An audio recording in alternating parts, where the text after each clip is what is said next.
Borrowing ceiling.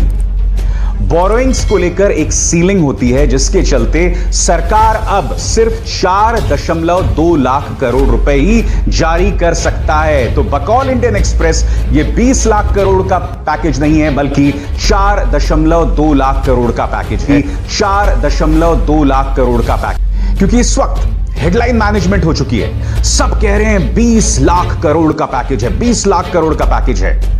मैं आपको बताऊंगा इंडियन एक्सप्रेस की एक पड़ताल से कि 20 लाख करोड़ का नहीं, संभवतः यह सिर्फ 4.2 लाख करोड़ का पैकेज है और ज्यादा से ज्यादा 10 लाख करोड़ का पैकेज है। मगर उससे पहले पैकेजेस की अगर हम बात कर रहे हैं 20 लाख करोड़ की पैकेज, तो एक पैकेज की मैं आपको याद दिला दूं। याद है 2015 बिहार के चुनाव, उस वक्त सियासी समीकरण अलग थे। नीतीश जी बैठे थे लालू जी के साथ। क्या कहा था प्रधानमंत्री ने उस ऐतिहासिक रैली में, आप खुद सुनिए। मैं आज बिहार के पैकेज की घोषणा यहीं से करना चाहता हूं। करो 50,000 करोड़ की ज्यादा करो, 60,000 करोड़ की ज्यादा करो, 70,000 करोड़ की ज्यादा करो, 70,000 करोड़ की ज्यादा करो, 80,000 करोड़ की ज्यादा करो, 90,000 करोड़ की ज्यादा करो। दिल्ली सरकार 1.25 लाख करोड़ रुपए का पैकेज देगी।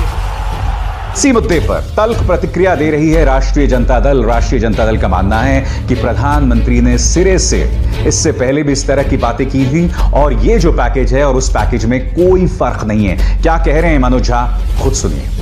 मुझे तो कई दफा डेजा वू होता है, बिहार में भी ऐसी ये घोषणा फलाना फलाना लाख करोड़। तब नीतीश जी हमारे साथ थे, उन्होंने कहा भी कहां गया उसे ढूंढो, कहां गया उसे ढूंढो। आज भी हम वो आंकड़ा वो पैसे ढूंढ रहे हैं। क्या नीतीश जी नहीं समझ रहे? मेरा मानना है कि इस पूरे पेंडेमिक में एक चीज तो साफ हो गई है, कोरोना से हम जीत के निकल गए हैं, निकल जाएंगे, उम्मीद है। लेकिन ये जो हमने अपने हिंदुस्तान को साफ 2 भागों में बांट दिया, एक इंडिया ऑफ प्रिविलेज और एक भारत ऑफ अनप्रिविलेज, उसके लिए कुछ नहीं, वो ताली थाली तक ही सीमित है। हेडलाइन मैनेजमेंट शुरू हो गई है पिछलग्गू चैनल्स के जरिए। सभी चैनल्स एनडीटीवी भी, न्यूज 18 भी, जी न्यूज भी, एबीपी न्यूज भी, सब जो हैं ये कहने की कोशिश कर रहे हैं कि साहब ये तो 20 लाख करोड़ का पैकेज है। मैं आपके सामने एक तस्वीर पेश करना चाहूंगा और यह तस्वीर जो है वो इंडियन एक्सप्रेस की इस पड़ताल के जरिए सामने आई। आपकी स्क्रीन पर ये तारीखें 6 फरवरी, 27 मार्च, 17 अप्रैल और 27 अप्रैल। क्या आप जानते हैं इस दौरान रिजर्व बैंक ऑफ इंडिया अतिरिक्त लिक्विडिटी यानी कि अतिरिक्त पैसा सिस्टम में डालता है? जी हां, और उसके बाद 27 मार्च को 1.7 लाख करोड़ का वित्तीय पैकेज वित्त मंत्री निर्मला सीतारमण देती हैं।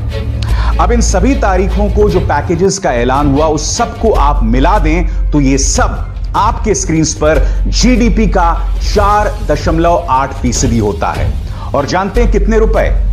9.74 लाख करोड़ रुपए, यानी कि करीब 10 लाख करोड़ रुपए की घोषणा तो पहले ही हो चुकी है। अब इंडियन एक्सप्रेस एक और चीज कहता है, देखिए बोरोइंग्स को लेकर, यह शब्द पर गौर कीजिए, बोरोइंग सीलिंग। बोरोइंग्स को लेकर एक सीलिंग होती है जिसके चलते सरकार अब सिर्फ 4.2 लाख करोड़ रुपए ही जारी कर सकता है। तो बकौल इंडियन एक्सप्रेस ये 20 लाख करोड़ का पैकेज नहीं है बल्कि 4.2 लाख करोड़ का पैकेज है। और अगर ज्यादा से ज्यादा हुआ तो जैसे कि अब तक करीब 10 लाख करोड़ जारी हो चुका है, उसके बाद ये 10 लाख करोड़ का पैकेज है। मगर मीडिया को बहुत अच्छा लग रहा है 20 लाख करोड़ के पैकेज की बात करने का, तो एक तरह से यह शगुफा आपके सामने छोड़ा गया है। यही नहीं, प्रधानमंत्री ने अपने इस भाषण में किसकी बात की है? आत्मनिर्भरता की। और सारा मीडिया जो है वो जय जयकार कर रहा है कि आजाद भारत के इतिहास में आज तक किसी ने आत्मनिर्भरता की बात नहीं की। इन 2 चेहरों पर गौर कीजिए, प्रधानमंत्री इन दोनों को पसंद नहीं करते हैं। एक तरफ पूर्व प्रधानमंत्री इंदिरा गांधी और दूसरी तरफ उनके पिता पंडित जवाहरलाल नेहरू। मैं आपको बताना चाहता हूं कि इंदिरा गांधी ने कम से कम उनके 5 बयान मैं पढ़ के सुनाना चाहूंगा। आपके स्क्रीन पर होंगे वो बयान, वो उस पर आप गौर कीजिए। सबसे पहले यह बयान दिया गया था 5 दिसंबर 1970 को। We want millions of self reliant men and women. Able young men should be persuaded to make their own choices. हमें लाखों आत्मनिर्भर औरतें और आदमी चाहिए। काबिल युवा लोग जो हैं उनके पास ये आजादी होनी चाहिए ताकि वो अपनी चॉइसेस, अपने अवसर खुद बना सकें। उसके बाद 24 अप्रैल 1968, the attainment of self sufficiency is one of the central themes in our program. हम आत्मनिर्भर बन सके, यह हमारे कार्यक्रम का एक बहुत अहम हिस्सा है।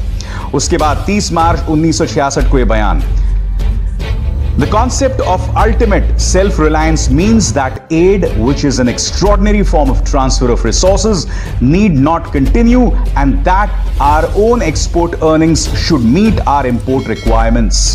क्या कह रहे हैं? आत्मनिर्भरता के जरिए जो भी हमारी जरूरतें हैं आयात और निर्यात को लेकर वो तमाम पूरी होंगी।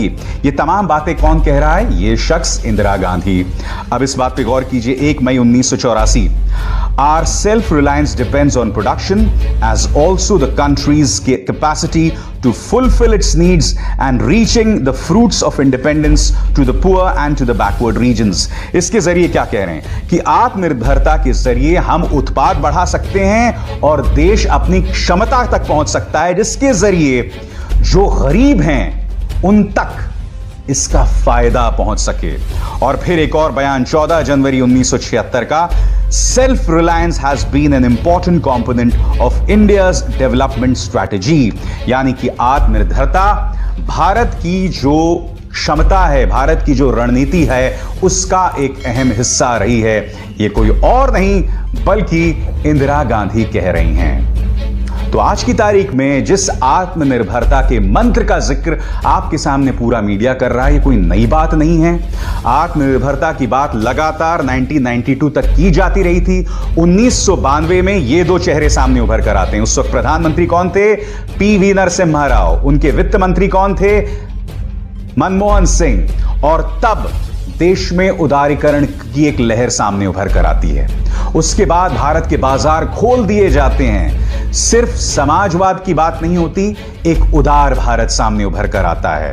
लिबरलाइजेशन होता है जिसके चलते शहरों में ढेरों नौकरियां पैदा होती हैं। उसके बाद भारत की काया पलट होती है। फिर 1998-99 में इसी को आगे बढ़ाने का काम ये शख्स करते हैं, स्वर्गीय प्रधानमंत्री अटल बिहारी वाजपेयी।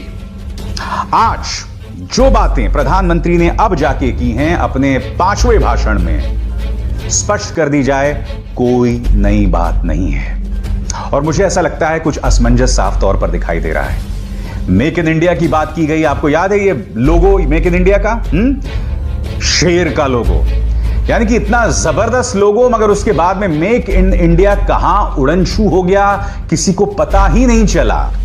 जी हां, उसको लेके मंत्रालय बना, मंत्रालय के चेहरे भी हुए, मगर फिर गायब। तो मैं यही जानना चाहता हूं, यही मेरे को चिंता है कि प्रधानमंत्री ने बड़ी बड़ी बातें तो जरूर की हैं, मगर हकीकत यह है कि क्या हकीकत और असलियत में फर्क तो नहीं है? कथनी और करनी में फर्क तो नहीं है? चिंता मुझको यह है। फिर 1998-99 में इसी को आगे बढ़ाने का काम यह शख्स करते हैं, स्वर्गीय प्रधानमंत्री अटल बिहारी वाजपेयी। आज जो बातें प्रधानमंत्री ने अब जाके की हैं अपने 5वें भाषण में, स्पष्ट कर दी जाए, कोई नई बात नहीं है। और मुझे ऐसा लगता है कुछ असमंजस साफ तौर पर दिखाई दे रहा है। मेक इन इंडिया की बात की गई, आपको याद है ये लोगो मेक इन इंडिया का? शेर का लोगो, यानी कि इतना जबरदस्त लोगो, मगर उसके बाद में मेक इन इंडिया कहां उड़न छू हो गया, किसी को पता ही नहीं चला। जी हां, उसको लेके मंत्रालय बना, मंत्रालय के चेहरे भी हुए, मगर फिर गायब। तो मैं यही जानना चाहता हूं, यही मेरे को चिंता है कि प्रधानमंत्री ने बड़ी बड़ी बातें तो जरूर की हैं, मगर हकीकत यह है कि क्या हकीकत और असलियत में फर्क तो नहीं है? कथनी और करनी में फर्क तो नहीं है? चिंता मुझको यह है।